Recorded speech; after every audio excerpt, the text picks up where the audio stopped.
महाभारत की अनसुनी सच्चाइयाँ। आज की कहानी का शीर्षक है धृतराष्ट्र का अंधा पैदा होने का पूरा सच। तो आइए जानते हैं इस कहानी में। इस कहानी की शुरुआत होती है राजा शांतनु और सत्यवती के विवाह से।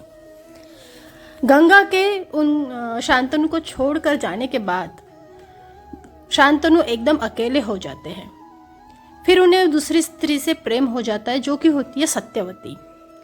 सत्यवती के पिता के पास वे अपने विवाह का प्रस्ताव लेकर जाते हैं, परंतु सत्यवती के पिता राजा शांतनु के सामने एक शर्त रख देते हैं और वो शर्त ये थी कि जब तक आपका बड़ा पुत्र जो कि भीष्म होता है वो है, तब तक मेरी पुत्री से जो आपकी संतानें पैदा होगी वो कभी भी राजा के पद पर नहीं बैठ पाएगी।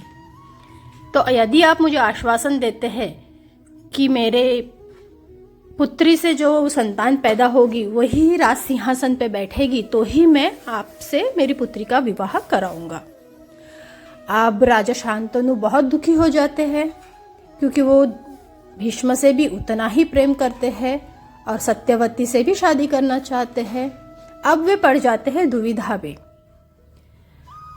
पिता की इतना दुखी रहने का कारण कुछ दिनों के बाद भीष्म को पता चल ही जाता है और भीष्म तुरंत ही अपने पिता के पास जाते हैं और अपने पिता के सामने प्रतिज्ञा लेते हैं कि मैं कभी भी सिंहासन पर नहीं बैठूंगा।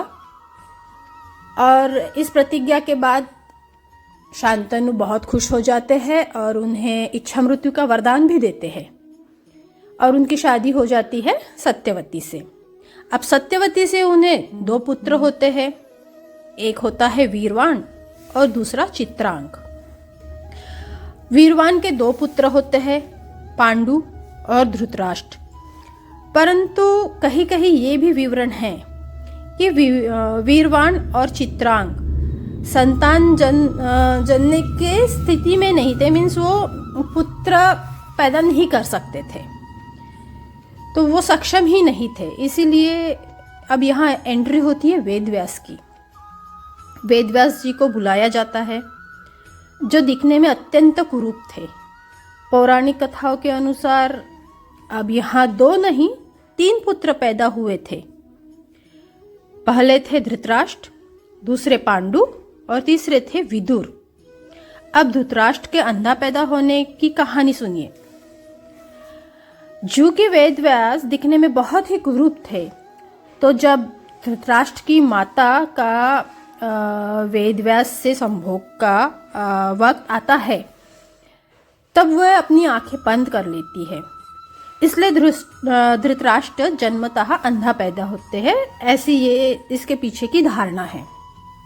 दूसरी बार जब बारी आती है तब पांडु ने जन्म लिया, परंतु तीसरे वक्त इनकी माता खुद की जगह पर एक दासी को वेदव्यास के पास भेज देती है और तब जन्म होता है विदुर का।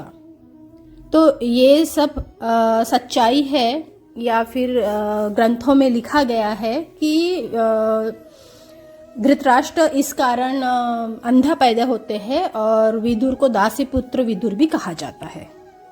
दोस्तों, ऐसे ही मनमोहक कहानियाँ सुनने के लिए हमारे चैनल को लाइक, शेयर और सब्सक्राइब कीजिए और कमेंट करना तो बिल्कुल भी ना भूलें। धन्यवाद।